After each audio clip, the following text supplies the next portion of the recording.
I'm just having a hard time understanding where the Bengals are soft at, or where the Bengals, I'm just looking at it, man, and I'm saying, you said what, unproven too, and that's what I'm going to throw it right back. It's the whole secondary is extremely unproven. If you're going to match up with a guy like a Mahomes or a CJ Stroud, who we really haven't talked about how much of an offensive juggernaut the Texans are going to be as well, and their defense, we're basing it off of 1 year.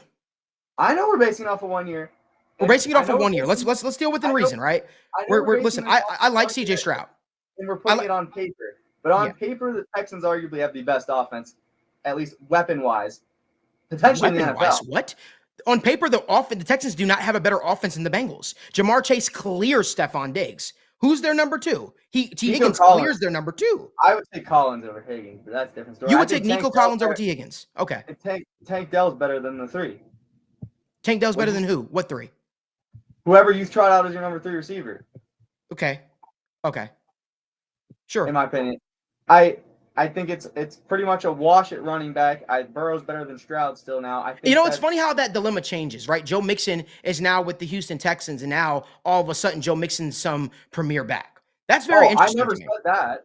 I've never said that. The last couple of years for Mixon, I've been low on him, and for right reason. I think Moss is a good back as well. That's why I said they're comparable, in my opinion, especially in their respective scheme.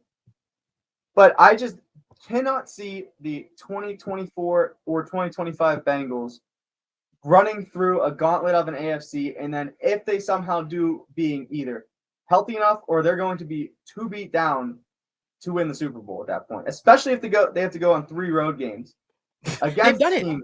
it. They did it already, and with a lesser of a team, a lot lesser of a team. You're talking about teams that have not proven that they could actually. You're talking about teams that have not even proven that they could be cohesive together, and you're talking about them versus a team that in the Bengals, when Joe Burrow was healthy, 2 out of the 4 seasons, right?